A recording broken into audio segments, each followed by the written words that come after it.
오늘은 로마서 3장 22절 말씀 다 같이 합독하시고, 오늘은 하나님은 불의하지 않는다라는 제목으로 말씀 인도하겠습니다. 로마서 3장 22절 말씀 다 같이 한 목소리로 합독하겠습니다. 곧 예수 그리스도를 믿음으로 말미암아 모든 믿는 자에게 미치는 의인이 차별이 없느니라. 아멘.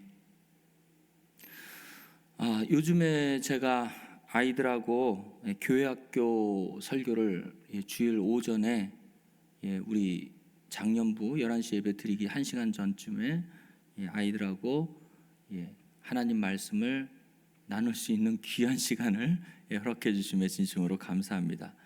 그래서 이제까지의 이제 좁게 말하면 저의 신앙을 정리하는 시간이 돼서 너무 감사하고, 또 아이들에게 지금 이 아이들이 기존 교회를 다녔지만 성경에 대해서 거의 백지 수준이에요. 그리고 다닌 횟수도 얼마 안 됐고, 그래서 마치 스폰지처럼 빨아들이는데, 그런 아이들에게 하나님의 말씀을 어떻게 소개할까 하면서 요즘에 행복한 고민 속에서 살고 있습니다. 그래서 하나님에 대해서 알아가는 한 해가 되자라는 그런 표를 가지고 1년을 성경 교리를 통해서 아들하고 말씀을 나누고 있는데 너무나 행복합니다. 자, 제가 오늘 하나님은 불의하지 않으시다라는 이 주제로 오늘 말씀을 여러분들과 나눌 텐데, 그것은 이제 하나님의 속성이에요. 속성. 그러니까 다른 말로 얘기해서 하나님의 특징입니다. 특징. 하나님은 불의하지 아니하신 하나님. 다른 말로 얘기해서 하나님은 의로우신 하나님. 그게 하나님의 속성입니다. 특징, 하나님의 특징에 대해서 오늘은 한번 말씀을 나누고자 생각을 했습니다. 그래서 이 조금 어려운 단어를 써보면, 신학적인 용어의 단어를 쓰면, 하나님의 속성은 공유적 속성과 비공유적 속성이 있다고 얘기합니다. 이거 뭐 어려운 단어인데 사실 풀면 별로 어려운 얘기는 아닙니다. 이 공유적이라는 것은 사람과 하나님과 같이 가지고 있는 특징, 속성을 공유적 속성이라고 얘기하고 있고요.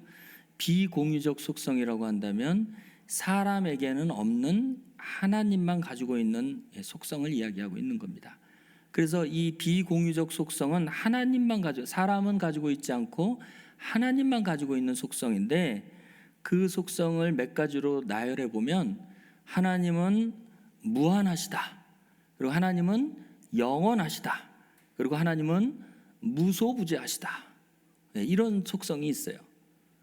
그래서 무소부재하신 하나님, 우리가 기도도 많이 하는데 무소부재라는 말이 뭘까요? 한자인데, 무소부재라는 것은 그분의 존재와 섭리가 있지 않는 곳이 없다, 그런 뜻이에요.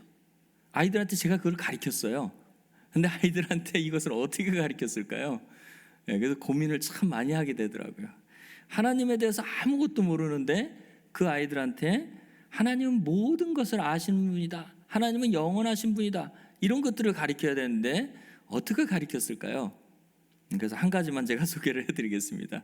하나님은 모든 것을 아시는 하나님이다 라는 그런 하나님의 비공유적 속성이 있습니다. 사람은 모든 것을 알 수가 없죠. 당장 내일 주식이 오를지, 내가 산 복권이 맞을지, 그런 거 모르잖아요. 그렇죠? 근데 하나님은 모든 것을 아시는 전지전능하신 분이라고 얘기합니다. 그럼 하나님은 모든 것을 아신다고 할 때 그 아이들의 입장에서 봤을 때는 그것은 이해가 안 돼요. 사람은 할 수 없는데 하나님은 그렇게 한다고 하니 무조건 믿어라, 그렇게는 할 수 없잖아요. 그래서 고민을 좀 많이 했습니다. 그래서 무슨 고민을 했냐면, 하나님은 모든 것을 아신다는 것을 어떻게 가르칠까? 그래서 고민을 좀 해봤는데, 요즘에 여러분들 그 지구 위에 인공위성이 굉장히 많이 떠 있죠. 근데 미국의 최첨단 인공위성은 어떤 사람의 그 가정집에 몇 사람이 거기 있는지, 그리고 그 사람들이 지금 뭘 하고 있는지, 그리고 그 사람들의 대화까지도 다 그것을 알 수 있대요. 엄청나게 높은 해상도와 그다음에 높은 그 과학적인 어떤 그러한 장치를 가지고 집안에 있는 사람들의 숫자와 그들이 하는 말까지도 알아들을 수 있대요. 그 정도로 과학이 발전을 했습니다. 하물며 예, 그것을 만든 인간도 그것을 할 수 있는데 사람을 만든 하나님은 그것을 할 수 없겠느냐? 예, 그렇게 얘기하니까 아이들이 알든 모르든 좀 끄덕이더라고요. 그래서 과학이 발전하면 발전할수록 하나님의 이 속성들 이런 것들은 점점 우리에게 더 이해가 될 수 있지 않겠느냐, 그런 생각을 저는 개인적으로 해봤습니다. 그래서 하나님께는 비공유적, 사람에게는 없지만 하나님께만 있는 비공유적 속성이 있는 반면에 공유적 속성도 있습니다. 공유적 속성, 그것은 바로 오늘 우리가 같이 말씀을 나눈 사람도 가지고 있고 하나님도 가지고 있는 특징인데, 그것은 사실은 하나님께로부터 나온 거죠. 왜냐하면 사람은 하나님의 창조물이기 때문에 사실은 하나님께로 나온 속성을 사람도 같이 공유하고 있는 것입니다. 그래서 그것은 오늘 우리가 같이 말씀을 나눌 의로움, 그 다음에 지식, 지혜, 이런 것들은 하나님도 가지고 있고 사람도 가지고 있는 것입니다.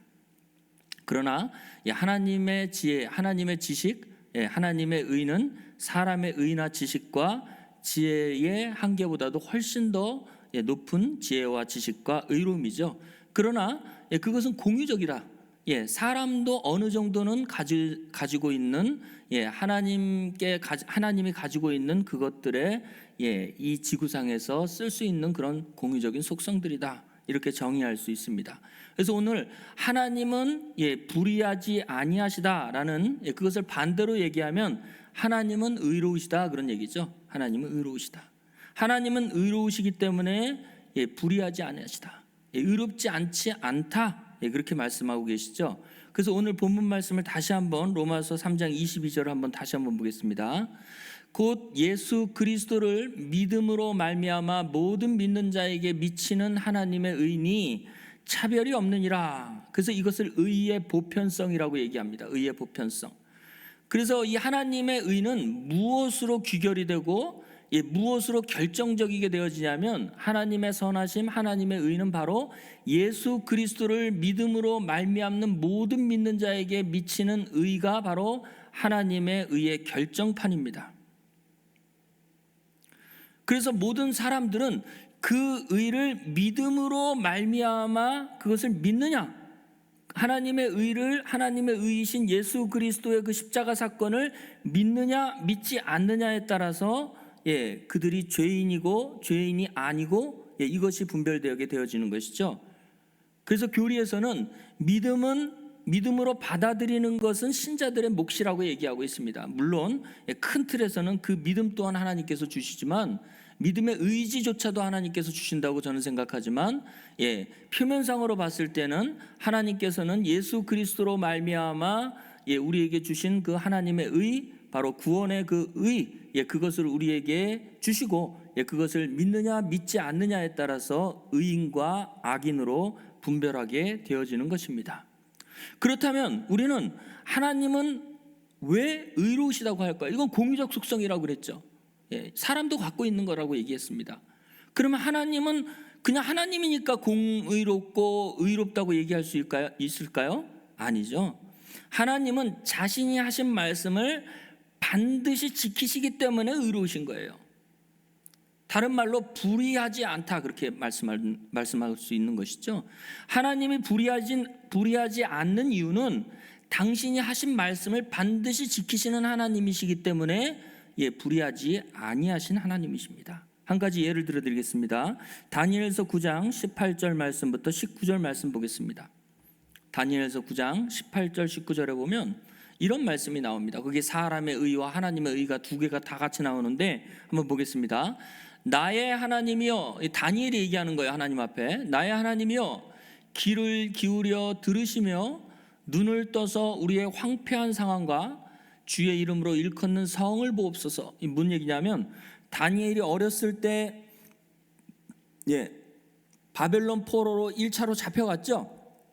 그때 어렸을 때부터 다니엘은 바벨론의 모든 학문을 배우면서 거기서 박사로 컸어요. 박사. 이 박사라고 한다면 오늘날로 얘기하면 이 왕에게 조언을 해주는 사람이에요. 그 당시에 무당이라고도 했는데 뭐 어쩔 수 없죠. 그 당시에는 과학이 발달되지 않았으니까. 이 하나님을 섬기고 있는 여호와의 신이 있는 이 다니엘이 느부갓네살 왕의 꿈을 다 해석하고 풀이하다 보니까 엄청나게 유명해져 가지고 이 바벨론에서 최고의 박사 어른이 됐어요. 어른 박사가 된 거예요. 그 박사인 다니엘이 이렇게 얘기하고 있는 것입니다. 이제 성인이 되어져서 귀를 기울이사 눈을 떠서 우리의 황폐한 상황과 주의 이름으로 일컫는 성을 보옵소서. 이것은 다니엘의 고향에 있는 예루살렘에 있는 그 예루살렘 성이 지금 황폐한 것을 지금 얘기하고 있는 것이죠. 자, 그러면서 보세요. 우리가 주의 앞에서 강구하옵는 것은, 그렇죠? 우리의 의를 의지하는 것이 아니고 주의 큰 긍휼을 의지하려 함이니, 그렇게 얘기하고 있죠. 그래서 이 다니엘이 하나님을 위해서 중보로 자기가 하나님 앞에 죄인도 아닌 죄인인 것처럼 하나님 앞에 이 무릎을 꿇고 하루에 3번씩 엄청난 그 기도를 드리는 그 회개의 기도가 자기의 의로 그것이 하나님께서 그 기도를 들어주셔가지고 하나님께서 그 성을, 예루살렘 성을 복원해 주신다는 그것의 일말의 기대도 하지 않았다는 거예요. 그것을 하실 분은 하나님이라는 것이죠. 그래서 다시 보겠습니다. 여기 보면 우리의 의를 의지하는 것이 아니다, 그렇게 얘기하고 있죠. 우리의 의는 뭐예요? 바로 그 성을 위해서, 예루살렘 성을 위해서 회개하고 기도하는 것이 백성들의 의다, 그런 얘기예요. 그러나 그것 때문에 하는 것이 아니다, 그렇게 얘기하고 있죠. 자, 그 다음 보겠습니다. 자, 주의 큰 긍휼을 의지하여 함이오니, 그렇죠? 그러니까 사람의 의를 가지고 하나님이 움직이는 게 아니고 하나님의 긍휼 때문에 하나님은 움직이시고 행하신다, 그런 얘기예요. 그러면서 유명한 주여 삼청이 나오죠. 다니엘서 9장 19절, 주여 들으소서, 주여 용서하소서, 주여 들으시고 행하옵소서, 지체치 마옵소서. 그렇죠? 이게 주여 삼청의 근거입니다. 그래서 지체치 마옵소서, 나의 하나님이여 누구를 위해서 하시옵소서? 주 자신을 위하여 하시옵소서. 백성을 위해서 하는 것도 아니고 주 자신을 위하여 하시옵시고 이는 주의 성과 주의 백성이 주의 이름으로 일컫는 바 됨이니이다, 그렇게 얘기하고 있습니다. 그래서 다니엘의 기도의 핵심은 뭐냐 하면 사람의 의는 하나님 앞에서 구원의 근거가 될 수 없는 거예요. 하나님이 자기 자신을 위해서 하나님의 긍휼로 인하여서 자신의 언약을 성취하기 때문에 하나님은 의로우시다, 그런 얘기입니다. 이건 무척 중요한 얘기예요. 그래서 하나님은 언제 70년 후에 일어날, 이제 이 당시에는 사실 5년 후에 그 일이 일어났어요. 이스라엘 백성들이 다니엘이 이 기도를 하고 한 5년쯤 돼가지고 바벨론이 멸망하고 그 다음에 이제 이스라엘 백성들이 70년 만에 돌아오는 일이 발생이 되어졌는데, 다니엘이 이것을 한 것은 다니엘서 9장 2절에 보면 하나님이 먼저 말하신 그 내용이 이루어질 것을 다니엘은 알았기 때문에 그런 거예요. 다니엘서 9장 2절 말씀 보겠습니다. 그 통치 원년에 나 다니엘이 서책으로 말미암아 여호와의 말씀이 선지자 예레미야에게 임하여 고하신 그 연수를 깨달았나니 곧 예루살렘의 황무함이 70년 만에 마치리라 하신 것이니라, 그렇게 얘기하고 있죠. 그러니까 다니엘이 이 예레미야 선지자가 한 말이 있고 난 다음에 한 60여 년 지나서 다니엘서 9장 19절에 주여 들으소서, 주여 뭐 용서하소서, 뭐 그런 얘기를 한 거예요. 그것이 반드시 70년 만에 이루어질 것을 알았기 때문에 다니엘은 하나님을 위하여서 하옵소서라고 얘기하신 것입니다. 그래서 하나님은 당신이 말씀하시고 당신이 그것을 성취하시는 하나님이에요. 누구를 위해서? 하나님 자신을 위해서 그것을 하신다고 성경은 얘기하고 있는 것입니다. 그래서 하나님이 불의하시느냐? 결코 불의하지 않다. 하나님은 당신이 언약한 것을 반드시 이루시는 하나님이시기 때문이다. 그래서 갈라디아서 3장 17절도 보면요, 갈라디아서 3장 17절도 보면, 자, 율법이 있기 전에 하나님이 언약의 말씀을 먼저 주셨죠. 내가 이것을 말하노니 하나님의 미리 정하신 언약을 430년 후에 생긴 율법이 없이 하지 못하여 그 약속들을 헛되게 하지 못하리라, 그렇게 얘기하고 있습니다. 율법은 한마디로 얘기해서 행위죠. 근데 행위 이전에 뭐가 있었어요? 언약이 있었단 말이에요. 언약. 하나님은 그 언약을 하시고 그 언약을 반드시 430년 후에 지키신 분이에요. 이것이 출애굽 사건이죠. 그래서 자꾸 우리는 의롭다, 선하다 이런 것을 자꾸 어떤 행위로 따진단 말이에요. 행위 이전에 하나님이 언약하심이 먼저 있었다 그런 얘기예요. 물론 행위를 하지 말라는 건 아닙니다. 그러나 그 행위를 함으로 인하여서 구원을 받는 것도 아니고 행위로 인하여서 의롭게 되는 게 아니에요. 그러면 율법으로 의롭게 되는 것이죠. 예수님이 필요 없어요. 율법으로 의롭게 된다면 예수님이 오실 필요가 없는 것입니다. 그래서 하나님의 그 언약은 몇백 년이 지나고 난 다음에도 반드시 이루어지는 것입니다. 그렇기 때문에 하나님은 언약하시고 그것을 반드시 성취하시기 때문에 하나님은 불의하지 아니하신 분이다. 그래서 사람이 언약을 깨고 에레미야서 31장 32절 33절을 보면 이스라엘 백성들이 언약의 말씀을 깨죠. 자, 보겠습니다. 나 여호와가 말하노라. 보라, 날이 이르리니 32절 말씀, 날이 이르리니 31장 32절, 날이 이르리니 내가 이스라엘 집과 유다 집에 새 언약을 세우리라. 33절, 나 여호와가 말하노라. 그날 후에 내가 이스라엘 집에 세울 언약은 이러하니 곧 내가 나의 법을 그들의 속에 두고 그 마음에 기록하여 나는 그들의 하나님이 되고 그들은 내 백성이 될 것이니라. 그래서 32절에 보면 내 언약을 파하였다 그랬죠. 근데 이 언약을 파한 것을 뭘로 얘기하고 있어요? 남편과 아내의 약속이라고 얘기하고 있는 것이에요. 여호와 하나님이 그들의 남편이 되었고 이스라엘 백성들이 아내가 되었는데도 불구하고 그들이 내 언약을 파하였다 그렇게 얘기하죠. 그게 구체적으로 드러난 것이 우상 숭배로 드러나게 된 것이죠. 그래서 그들의 언약을 다 파하여버린 그 언약을 이제 다시 새 언약으로 세우겠는데 그 새 언약은 바로 예수 그리스도께서 말씀하신 예수 그리스도의 피로 세운 언약이다 그런 얘기예요. 피로 세운 언약. 그것을 새 언약이라고 말씀하셨죠. 고린도전서에 나오죠. 그래서 33절에 다시 보면 예레미야서 31장 33절에 보면 이 새 언약은 뭐로 새겼어요? 그 법을 그 속에 두고, 그렇죠, 그 마음에 기록한 새 언약이다 그런 얘기예요. 그래서 떠나지 않는다. 그렇죠. 그 언약을 변개치 않는다 그런 얘기예요. 예수 그리스도의 피로 세운 언약은 우리 속에 두고 그 마음에 기록했기 때문에 언제나 그 언약이 깨달아지고 그 언약이 생각나게 되어지고 그 언약이 때때로 이루어지는 것을 우리가 목격할 수 있는 것이에요. 우리 삶을 통해서 목격할 수 있는 것입니다. 그래서 하나님께서는 자신이 반포한, 자신이 말씀하신 그 언약을 지키는 분이기 때문에 불의가 없으신 하나님이라고 말씀하시고 계시는 것입니다.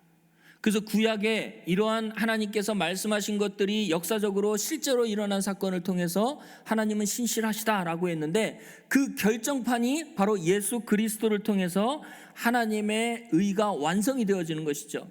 구약에는 뜸은 있었어요. 뜸은 그것이 역사적으로 이루어진 거예요. 그것을 훗날 소선지서 선지자들이 이것들을 바로 예수 그리스도의 사건으로 뜸은 얘기한 거예요. 메시아가 오면 이것이 이렇게 이루어질 것이다 라고 계속 얘기해 줬는데 결정판으로서 하나님의 선하심이 결정판으로 드러난 사건은 바로 예수 그리스도가 오심으로 하나님의 의가 완성되어지는 것이죠. 그래서 이 말씀을 하기 전에 몇 가지 그 단계별로 우리가 성경을 찾아봐야 될 내용이 있는데 로마서 5장 16절 말씀 보겠습니다. 로마서 5장 16절에 보면 또 이 선물은 범죄한 한 사람으로 말미암는 것과 같지 아니하리니 심판은 한 사람을 인하여 정죄에 이르렀으나 은사는 많은 범죄를 인하여 의롭다 하심에 이르렀느니라 그렇게 얘기하고 있죠. 그래서 한 사람의 범죄는 바로 첫사람 아담의 범죄를 얘기하고 있는 것이고 많은 범죄를 인하여 의롭다 하심에 이르렀다 했을 때는 이 많은 범죄가 의가 된다는 얘기는 하는 것이 아니에요. 그 뒷구절 한번 보겠습니다. 한 사람의 범죄를 인하여 사망이 그 사람으로 말미암아 왕노릇하였은즉 더욱 은혜와 의의 선물이 넘침을 받는 자들이 한 분 예수 그리스도로 말미암아 생명 안에서 왕노릇하리로다 그렇게 얘기하고 있죠. 그래서 예수 그리스도 그분이 의의 선물을 넘치게 받는 자들, 의의 선물을 넘치게 받는 이 사람들이 바로 예수 그리스도를 통하여서 왕노릇하게 되어지는 사람들이죠. 그래서 한 사람으로 말미암아 죄가 세상에 일어난 그 사건을 우리가 많이 찾지만 그래도 한번 보겠습니다. 시편 51편 5절 말씀 보면, 시편 51편 5절 보면, 내가 죄악 중에 출생하였으며 모친이 죄 중에 나를 잉태하였나이다. 아이들한테 이 원죄에 대해서 얘기를 하는데 얼마나 어렵든지 하나님 앞에 기도를 많이 했습니다. 이 원죄를 어떻게 가르쳐야 되는지. 이거 여러분들 아이들한테, 예수의 옛자도 모르는 사람 아이들한테 이걸 가르치라고 그러면 여러분들 어떻게 가르치겠습니까? 그래서 기도를 했더니 하나님께서 생각을 주시더라고요. 그래서 원죄를 어떻게 가르쳤냐면, 제 얘기를 한번 들어보세요. 원죄를 어떻게 가르쳤냐면, 그 부모로부터 받은 그 병 있죠, 병. 그걸 유전병이라고 얘기합니다. 유전병. 그래서 일반적으로 의사들도 부모가 당뇨병이 있으면 그 자녀들한테 당뇨병이 걸릴 확률이 많대요. 그리고 부모가 간이 나쁘면 자녀들한테 이 간이 나쁠 확률이 많대요. 그것은 자기가 뭘 잘못해서가 아니라 부모로부터 받은 그 인자를 자식들도 물려받는 것이에요. 그것을 아이들한테 먼저 얘기를 했어요. 그러니까 아이들이 좀 알아듣는 것 같아요. 그래서 이 죄도 마찬가지예요. 죄도 내가 죄를 짓지 않았는데도 불구하고 다윗이 내가 죄악 중에 출생하였으며 모친이 죄 중에 나를 잉태하였나이다 이렇게 얘기하고 있죠. 그러니까 출생할 때부터 죄를 가지고 있는 것이죠. 자, 히브리서 9장 22절 말씀 보겠습니다. 자, 근데 이 죄 중에 출생한 사람은 구원을 얻을 수 없는데 9장 22절을 보니까 율법을 쫓아 거의 모든 물건이 피로써 정결케 되나니 피 흘림이 없은즉 사함이 없느니라. 이거 구약의 예법이죠. 모든 사람이 죄를 지었는데 그 사람들이 잠깐 동안 사함을 얻는 것은 완전한 죄사함이 아니에요. 구약의 성막 성전에서 짐승이 나 대신해서 죽음을 당하고 그들이 피를 흘림으로써 잠깐 동안 죄사함을 얻는 것이에요. 이게 순간적인 죄사함입니다. 여기도 마찬가지. 율법을 쫓아 거의 모든 물건이 피로써 정결케 되나니 피 흘림이 없은즉 사함이 없느니라 그렇게 얘기하고 있죠. 이거 하나님의 원칙입니다. 자, 그러면 우리도 지금 죄를 지었으면 짐승을 잡아 죽여야 되잖아요. 그런데 히브리서 10장 19절 20절 말씀 보겠습니다. 히브리서 10장 19절 20절 보면, 그러므로 형제들아 우리가 예수의 피를 힘입어 성소에 들어갈 담력을 얻었나니 그 길은 우리를 위하여 휘장 가운데 열어놓으신 새롭고 산 길이요 휘장은 곧 저의 육체니라. 그래서 19절에 예수의 피를 힘입어 우리가 하나님께로 갈 수 있는 길이 열려진 것이죠. 이게 바로 하나님의 의의 결정판이에요. 짐승의 피로 말미암아 백성들이 순간순간 죄사함을 얻었던 그 단편적인 죄사함이 이제 완전한 죄사함으로 이루어졌는데, 그게 바로 예수의 피를 힘입어 우리가 하나님께로 갈 수 있는 그 길이 열려진 것이죠. 그래서 하나님이 의롭다고 얘기하시는 것입니다. 로마서 3장 21절 말씀부터 26절에 보면, 로마서 3장 21절부터 보면, 이제는 율법 외에 하나님의 한 의가 나타났으니, 그렇죠? 율법과 선지자들에게 증거를 받은 것이다. 아까도 얘기했어요. 구약의 믿음의 선진들이 뜨문뜨문 하나님의 의에 대해서 설명을 했어요. 그러나 그것은 미래 사건이에요. 그 당시의 사람들한테는 미래 사건입니다. 근데 그 선지자들에게 증거를 받은 하나님의 의가 나타났어요. 그분이 누구냐? 22절에 보면, 곧 예수 그리스도를 믿음으로 말미암는 모든 믿는 자에게 미치는 하나님의 의니 차별이 없느니라. 그렇죠? 믿음으로 말미암는 의예요. 그래서 오직 의인은 믿음으로 말미암아 살리라. 종교개혁자 마틴 루터가 얘기하고 있는 것이죠. 그래서 우리는 딱 하나밖에 없어요. 그 하나님의 구원 사건을 믿느냐 믿지 않느냐에 따라서 의인이냐 죄인이냐 그렇게 나눠지는 것이죠. 자, 23절 보겠습니다. 모든 사람이 죄를 범하였음에 하나님의 영광에 이르지 못하더니 그리스도 예수 안에 있는 구속으로 말미암아 하나님의 은혜로 값없이 의롭다 하심을 얻은 자 되었느니라.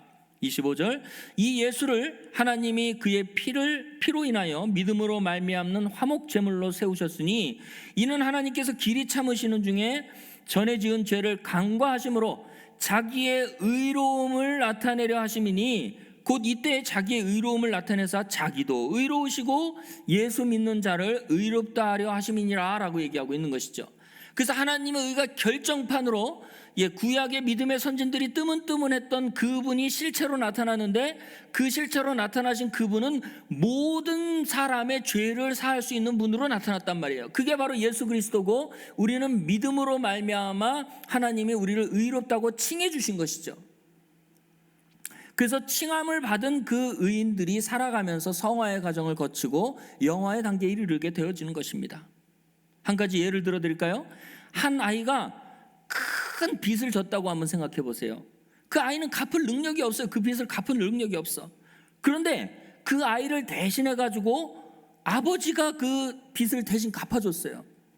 이게 바로 이제 쉽게 얘기하면 그런 거예요. 우리는 그 죄값을 갚을 수가 없어요.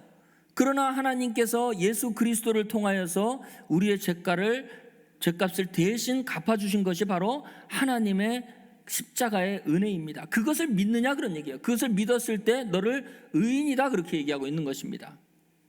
그래서 의롭다 우리를 칭해 주신 것이죠. 그래서 이러한 사람은 세 번째로 하나님의 의로 인하여서 구원이 성취가 되었다면 그 구원을 받은 자들은 전부 성경에서 빚진 자라고 얘기하고 있는 것입니다. 의로 인하여서 빚진 자. 그래서 그 빚진 자는 빚을 갚아야 돼요. 그래서 마태복음 6장 12절 말씀 보겠습니다. 마태복음 6장 12절에 보면 여러분들 잘 아는 주기도문이죠. 우리가 우리에게 죄 지은 자를 사하여 준 것 같이 우리의 죄를 사하여 주옵시고 라고 얘기하고 있죠. 그래서 여기 보면 죄 지은 자가 나오고 죄를 사하여 주옵시고가 나오는데, 자 헬라어로 보면요, 자 이 죄가 죄인지 한번 보겠습니다. 그래서 우리의 죄를 사하여 준 것처럼 우리의 죄를 밑에 죄부터 한번 볼게요, 목사님. 밑에 죄를 보면 죄 지은 자를 할 때 그 죄 지은 자를이 오페일레타이스죠. 자 원형이 뭐죠? 아니요, 그 밑에 죄 지은 자를, 그렇죠. 죄 지은 자를 할 때 그 죄 지은 자를이 원형이 뭐예요? 오페일레타이스죠. 그래서 이것이 죄 지은 자라는 뜻이 없어요. 이건 이제 거기는 이제 적용례가 있는 것이고, 사실은 빚진 자예요. 빚진 자예요. 누가복음에서는 이것을 죄로 하마르티아로 얘기했는데, 이 헬라어 단어 뜻 자체는 빚진 자예요. 그러니까 우리의 빚진 자들을 사하여 준 것 같이, 그렇죠? 그다음 또 위로 올라가 볼게요. 우리의 죄를 사하여 주옵소서 할 때 그 죄가 뭐예요? 여기도 오페일레 마타죠. 그래서 이것도 원형을 보니까 이게 지금 너무 작아가지고 제가 안 보여요. 그래서 이거는 빚이죠. 빚을 얘기하고 있는 것입니다. 그렇죠? 그래서 오페일레마죠. 오페일레마 빚입니다. 죄라는 뜻이 없어요. 그래서 이게 빚이에요. 그래서 우리의 빚진 자들을 우리가 탕감하여 준 것처럼 우리의 빚도 탕감해 주시옵소서, 그런 얘기예요. 이런 주기도문이에요. 그것을 갚지 못할 때에는, 빚을 갚지 못할 때는 죄가 되는 거예요. 누가복음에서는 하마르티아로 쓰고 있습니다. 그러면 여러분들이 무슨 죄를 지었느냐, 무슨 빚을 갚아야 되느냐, 이것이 바로 사랑의 빚이고 우리가 구원을 받은 그 우리를 의롭게 해주신 그 하나님의 그 의로움을 갚아 나가는 것이 우리의 삶이다, 그런 얘기예요. 그것을 갚지 못했을 때 빚진 자다. 로마서 1장 14절 15절 말씀 보겠습니다. 로마서 1장 14절 15절에 보면 헬라인이나 야만이나 지혜 있는 자나 어리석은 자에게 다 내가 빚진 자라. 그러므로 나는 할 수 있는 대로 로마에 있는 너희에게도 복음 전하기를 원하노라. 그렇죠. 복음을 통하여서 우리가 구원을 받았고 바로 하나님의 의가 우리에게 성취가 되었으니 우리는 빚진 자다. 또 하나 보겠습니다. 로마서 13장 8절 말씀 보겠습니다.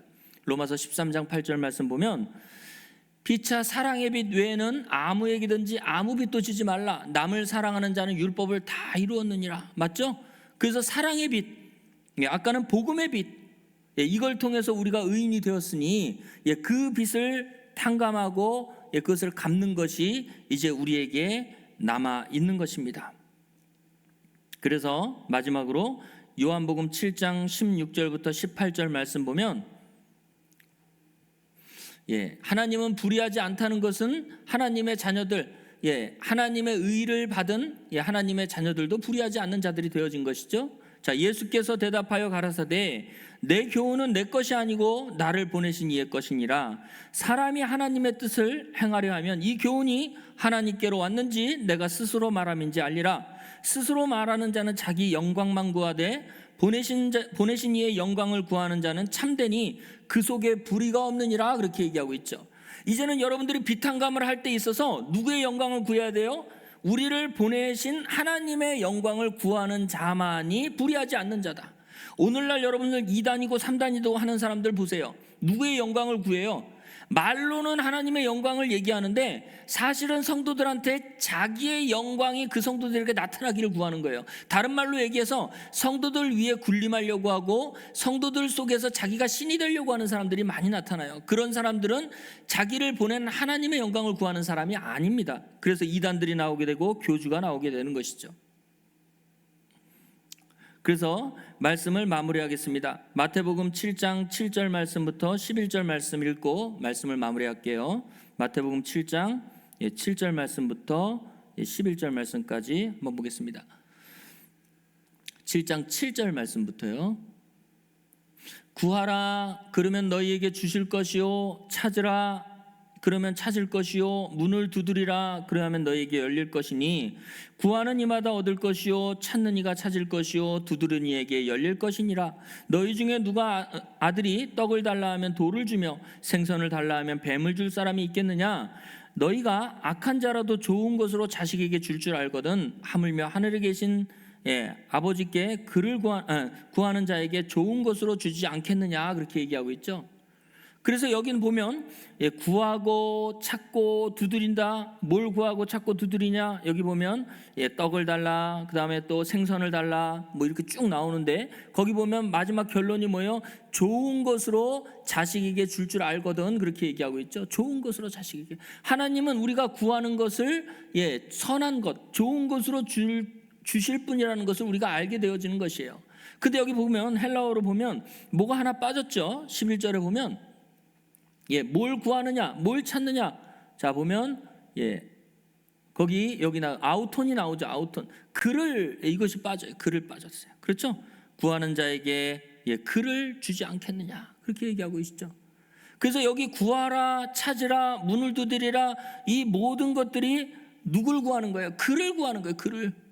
그러니까 여기 뭐 생선, 뭐 뱀, 뭐 여러 가지 단어를 썼지만 누굴 구하는 거예요? 그분을 구해야 된다.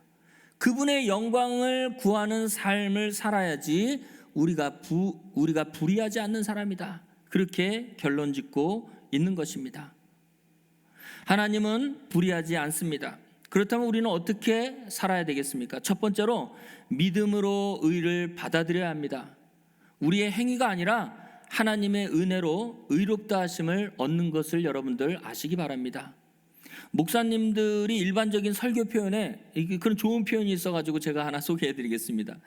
이런 얘기를 목사님들이 설교하실 때 많이 쓰더라고요. 하나님은 결코 약속을 깨트리지 않으십니다. 하나님은 하늘 은행 같아서 맡긴 믿음을 반드시 지켜줍니다. 이런 설교 표현을 많이 하시더라고요. 하나님은 하늘의 은행이고 거기에서 우리의 믿음을 반드시 지켜주시는 분이다. 은행에 들어간 돈은 그것은 웬만하면 그 돈은 보존을 받죠.